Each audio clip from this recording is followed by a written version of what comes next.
Bonjour à tous, alors aujourd'hui comme vous le voyez je vous propose un exercice pour s'entraîner au bac et c'est un exercice de probabilité, c'est le sujet d'Asie juin donc 2021, le sujet je crois numéro 1 du 7 juin. Ici on a donc on va dire trois parties, une première partie qu'on pourrait faire avec le chapitre du dénombrement et les coefficients binomiaux, je vais vous montrer comment on peut faire sans ça, c'est assez simple d'ailleurs, et ensuite une petite partie avec une loi de probabilité, ça me permettra de vous rappeler un petit peu ce que c'est. Et 3, eh bien une loi binomiale, là vraiment c'est du classique. Vraiment, on est sur un exercice qui peut vraiment être un bon exercice d'entraînement. On est parti. Donc tout d'abord, un sac ici contient les 8 lettres suivantes A, B, C, D, E, F, G, H. Voilà, 2 voyelles et 6 consonnes. Et on tire simultanément au hasard 2 lettres dans ce sac. Alors, première question, petit a, le nombre total de tirages. Alors, si vous avez fait hein, les coefficients binomiaux, autrement dit, les nombres qui permettent de calculer k parmi n. Ici, on prend donc 2 lettres parmi donc 8, et ça, eh bien, c'est donc 2 parmi 8, ce qui fera ici 8 fois 7 sur 2 fois le produit des deux plus grands, à partir de 8, donc 8 et 7, et les deux plus petits, 2 et 1, ce qui fait 56 sur 2, ou sinon vous simplifiez par 2, ça fait 4 fois 7, 28. Alors il y a une autre façon, vraiment c'est la formule générale, 2 parmi 8, on fait 8 factoriel sur 2 factoriel, 8 moins 2, 6 factoriel. Ça veut dire quand vous avez donc tous les entiers ici, donc de 8 jusqu'à 1 qui se multiplient. Ensuite 2 factoriel c'est donc 2 fois 6 factoriel c'est tous les entiers de 6 à 1. Vous voyez bien qu'on peut simplifier, il nous reste en haut le 8, le 7 et en bas le 2, le 1. C'est pour ça qu'il y a ce petit raccourci que je vous ai proposé. Alors, ça c'est la méthode si vous avez appris les formules. Sur la calculatrice, vous allez trouver ça donc dans les modes proba, à coefficients binomiaux, je vous montre tout de suite. Alors sur une Casio, vous allez, donc ici, alors je nettoie tout, voilà, vous allez donc dans Options, vous allez sur la flèche noire, donc F6, proba, et c'est la touche ici, vous voyez, NCR. Et vous tapez d'abord la valeur de N, donc ici 8, NCR, c'est le C pour combinaison, 8 NCR2, et vous voyez que ça indique 28. Sur la Texas, vous allez dans Math, chercher le menu Proba, donc on se déplace ici, et vous allez dans Combinaison. Voilà. Et donc vous avez un symbole, on met d'abord le grand nombre, il faut juste s'habituer, et ensuite le petit, et donc ça fait 28. Sur NumWorks, vous allez donc dans la boîte à outils, voilà. Donc vous avez calcul ici, boîte à outils, et vous allez chercher, ici vous descendez, et vous aurez probabilité. Vous allez vers la droite, dénombrement, et ici vous avez k parmi n, donc vous validez, et vous indiquez donc ici 2, alors pardon, c'est d'abord le 8, et ensuite le 2 en bas.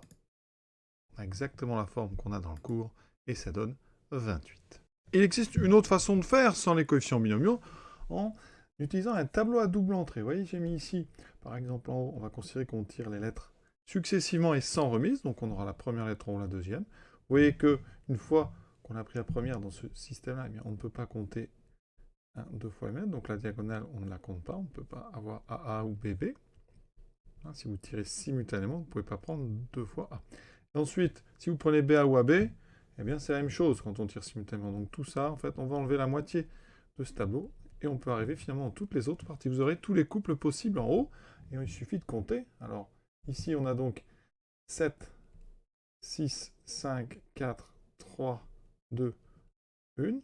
On a tous les entiers de 1 à 7.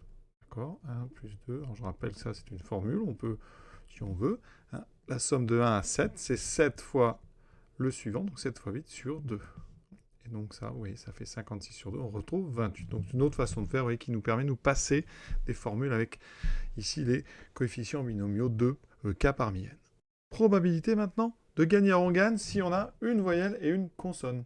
Donc si j'utilise mon tableau, donc on y est, je vais donc regarder dans mes 28 cases, celles du haut, celles qui ont une consonne, vous voyez, donc déjà il y a A, C, D, alors je ne prends pas E parce que c'est 2, ça serait 2 voyelles. Ensuite ici j'ai E, voilà, faut pas que j'en oublie. Ici, j'en ai aussi E, F, E, G, E, H. Voilà, j'ai donc 12 cases sur les 28 qui m'intéressent. Donc la probabilité qu'on cherche, vous voyez, rapidement, c'est 12 sur 28. On peut simplifier par 2, 6 sur 14, et on simplifie donc 3 septièmes. Si on fait avec le dénombrement, donc je vais constituer ma paire. Donc je vais choisir d'abord une voyelle parmi les deux, ensuite une consonne parmi les 6, et on divise par 2 lettres parmi 8. Vous voyez que ici, ça me fait en haut 2, 1 parmi 2, ça fait 2.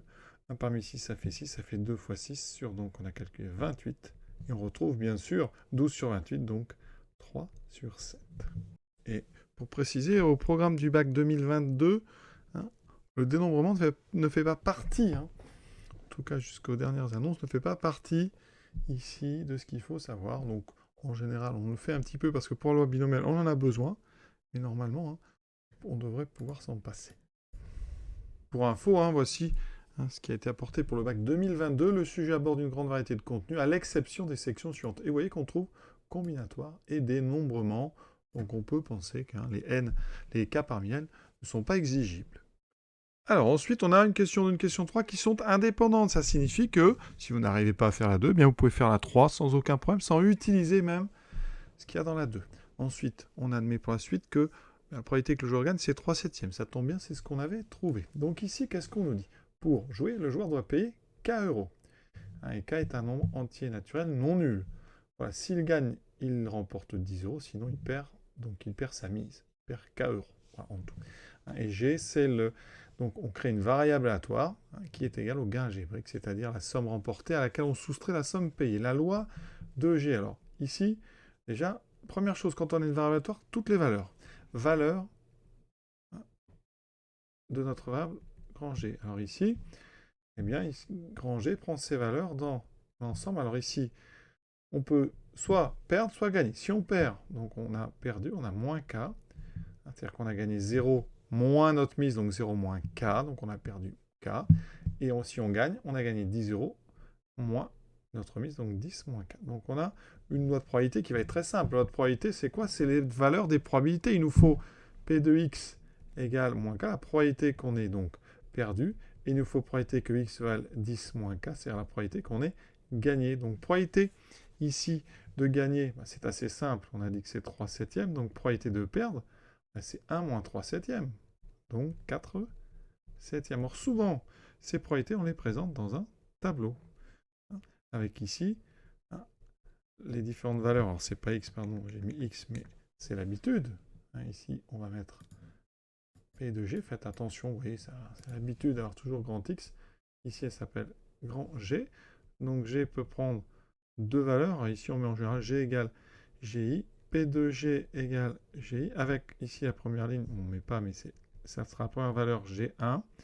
Donc ici, c'est moins K. Et l'autre, c'est 10 moins K.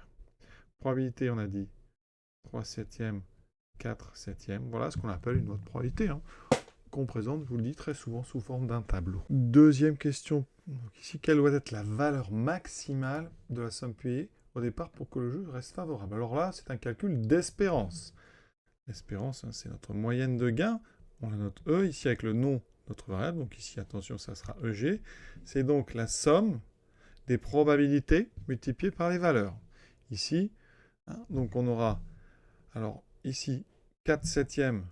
Donc c'est la somme, la formule G1, c'est somme des pays XI. Alors ici, ça sera donc, pour être vraiment précis, la somme des P de G égale GI, multiplié par les valeurs, donc I, pour I, allant de 1 à 2. Donc ça va faire tout simplement, on n'est même pas obligé d'écrire la formule, moi je vous la rappelle.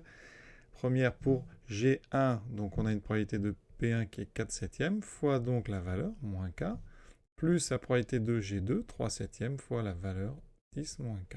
Et c'est notre espérance. Ça fait donc moins 4 septièmes de K, plus 30 septièmes, moins 3 septièmes de K. Si on ajoute moins 4 septièmes, moins 3 septièmes, ça fait moins 1. J'ai donc 30 septièmes, moins K. Alors on peut mettre au même dénominateur. Ça fera 30 moins 7K sur 7. Et nous, on veut un jeu qui est favorable aux joueurs. Donc, on veut que l'espérance soit positive strictement. D'accord? Ça équivaut donc ici avoir 30 moins 7k sur 7 positif, donc 30 moins 7k strictement positif.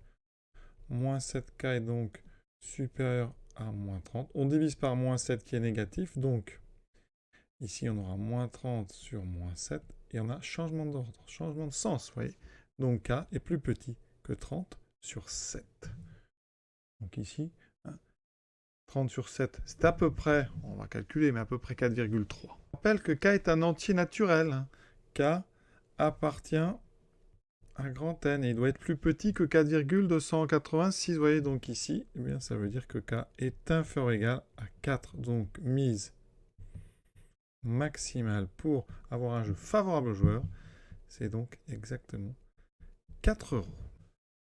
Cette troisième partie, donc totalement indépendante de la deuxième, 10 joueurs font chacun une partie. Les lettres sont remises à chaque fois, donc la probabilité de gagner est toujours de 3/7. Et on va noter grand X, la variable aléatoire qui compte le nombre de joueurs gagnants, donc sur les 10. Donc première question, pourquoi est-ce que grand X suit une loi binomiale? Et on va donner les paramètres, donc N et P. Alors, ce qui est important, c'est l'indépendance. Ici, nos 10 joueurs vont à chaque fois jouer, et comme les lettres tirées sont remises dans le sac, eh bien, chaque tirage d'un joueur est indépendant des autres. Donc on a ici une répétition de 10 expériences, de 10 épreuves de Bernoulli, toutes indépendantes et identiques. Et donc grand X, eh bien ça va suivre la loi binomiale de paramètre 10. Alors ici on va compter le nombre de joueurs gagnants, et la probabilité, donc ici pour qu'un joueur gagne c'est 3/7, donc nos paramètres, vous voyez, ça va être 10 et 3/7. On va écrire tout ça. Ce qu'on pourrait écrire, chacune des 10 parties est une épreuve de Bernoulli avec une probabilité de succès de 3/7.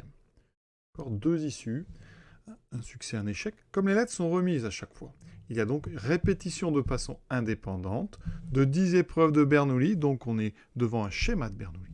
Et quand on a un schéma de Bernoulli, eh bien, grand X, le compteur de succès, suit une loi binomiale, ici, deux paramètres n égale 10, le nombre de répétitions, et p égale 3/7, la probabilité du succès. Maintenant, calcule la probabilité qu'il y ait exactement 4 joueurs gagnants. Donc on doit calculer P de X égale 4. Alors, ici, vu qu'on n'est pas censé normalement en 2002 avoir fait le dénombrement avant ni les coefficients binomiaux, on va utiliser directement la machine. Mais je vous montrerai quand même avec la formule qui utilise justement les k parmi n. Avec les calculatrices, qu'est-ce que ça donne? Rapidement, sur une Casio, vous allez dans le menu statistiques. Bougez pas, vous allez arriver là. Donc distribution, binomiale, et vous allez prendre BPD. Binomial, probabilité distribution, quelque chose comme ça.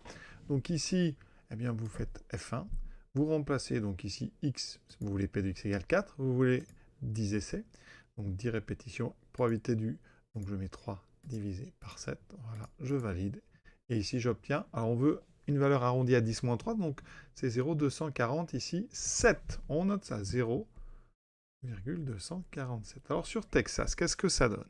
Avec votre Texas, vous allez aller dans, ici, distribution, au-dessus de variable, voilà, vous allez descendre jusqu'à temps, vous voyez, marqué binomial, ici, et c'est la première. Donc nous, c'est la première binomiale, donc ici, je valide, nombre d'essais, je mets donc 10, la probabilité du succès, 3/7, je veux la valeur x égale 4, vous voyez, ça va très vite, c'est très simple, 0,247. Sur notre petite Numworks, c'est bien, là on va remonter, on revient sur la maison, vous allez dans probabilité, là le menu est tout préparé, ici dans probabilité, alors vous avez plein, nous on a binomial, donc nombre de répétitions, vous inscrivez, donc vous voyez, on descend, donc pardon c'est 10, voilà, succès, c'est très clair, 3 divisé par 7, on valide, on met suivant, vous voulez ici une probabilité égale, donc vous allez, vous voyez à la place du symbole, ici là, il faut mettre un égal. Ça, vous le cherchez. Vous allez à gauche, vous allez changer ici ce petit dessin.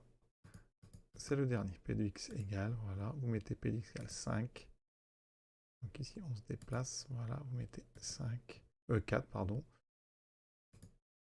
Vous validez, c'est fini. Voilà, 0,247. Pour ceux qui connaissent la formule, ça donne ceci. P de x égale 4, c'est 4 parmi 10. Donc 4 succès parmi 10 répétitions.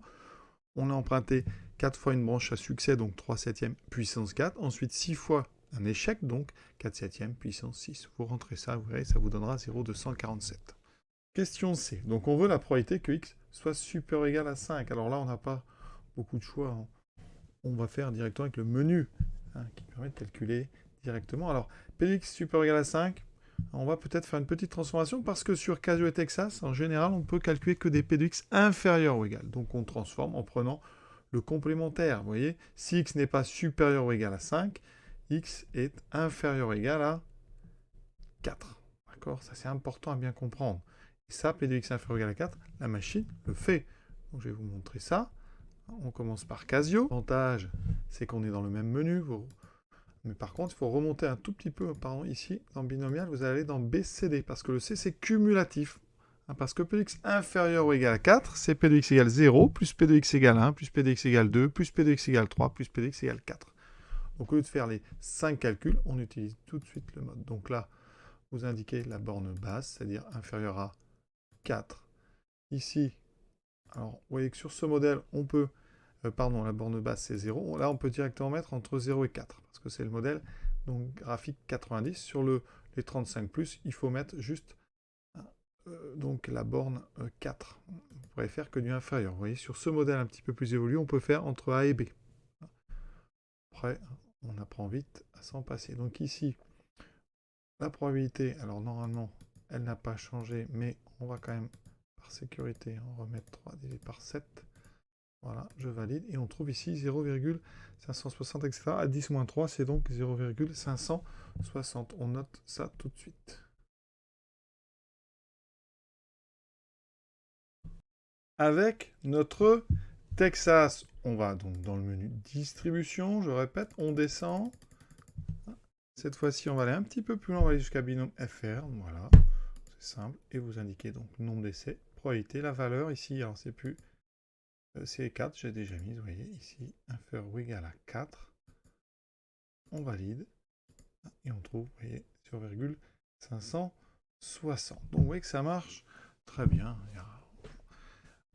On regarde ensuite sur Numworks ce que ça donne. Ici, par contre, on pense bien à conclure, parce que là, on a calculé p de x inférieur ou égal à 4, mais nous, on veut supérieur ou égal à 5. Et donc, ici, eh bien, ça fait 1 moins 0,560, ça nous donne 0,440. Alors, qu'est-ce que ça donne sur la Numworks? Sur notre Numworks ici, donc, on va aller à gauche. Ici, on va changer le petit dessin. Moi, ce qui m'intéresse, c'est... Donc, si je veux inférieur ou égal à 4, je vais prendre celui-ci. Je monte là, voilà. Et ici, je vais mettre un 4. Et vous voyez, je trouve 0,560. Alors, l'avantage avec Numworks, d'ailleurs, sur certains modèles Texas ou Casio, on peut faire la même chose. On peut directement calculer p de x supérieur ou égal à 5. Pour ça, vous allez sélectionner le petit dessin, mais celui-ci, la zone ici grisée, m'intéresse. Vous voyez, on a du supérieur ou égal. Après, je mets 5. Et d'un seul coup, j'ai 0,439, donc 0,440 si on arrondit. Vous voyez, ça va beaucoup plus vite. Attention, on vous demande aussi de donner une interprétation du résultat obtenu. Donc on a calculé p de x supérieur ou égal à 5, donc on a au moins 5 gagnants. Donc on va écrire la probabilité qu'il y ait au moins 5 gagnants parmi les 10 est de 0,440. Dernière question, déterminer le plus petit entier naturel n tel que p de x inférieur ou égal à n est supérieur ou égal à 0,9. Nous, par exemple, pour que vous compreniez bien, on vient de montrer que ici, si je prends n égale 4, la probabilité que x soit inférieur ou égal à 4, donc elle est de, on a dit, 0,560. Donc, évidemment, il va falloir prendre n un petit peu plus grand que 4, donc on va aller chercher p de x inférieur ou égal à 5, p de x inférieur ou égal à 6, pour voir à quel moment on dépasse 0,9. Le modèle pratique pour ça, on va prendre la Numworks. Ici, vous voyez, j'ai mis 5. Maintenant, je mets 6. Voilà. Je trouve... Alors, je veux du inférieur ou égal, pardon. Donc, je vais aller changer ça. Voilà. Et donc là, je mets d'abord 5. Vous voyez que je tombe sur 0,782. Donc, je vais mettre 6. 0,921. Donc, on est bon, on a déjà dépassé. Donc, c'est entre 5 et 6. Et donc, on va regarder. Ça veut dire que vous allez dépasser 90% pour n égale 6. Parce qu'à n égale 5, on est encore en dessous. On va donc écrire, c'est pour n supérieur ou égal à 6 que la probabilité que x soit inférieur ou égal à n est supérieure ou égal à 0,9. Donc, la plus petite valeur qui nous intéresse, entière, ça sera donc n égale 6. Et cet exercice donc est terminé. Voilà, j'espère avoir été complet avec tous ces modèles de calculatrices. Je vous souhaite une bonne fin de journée à tous et à très bientôt.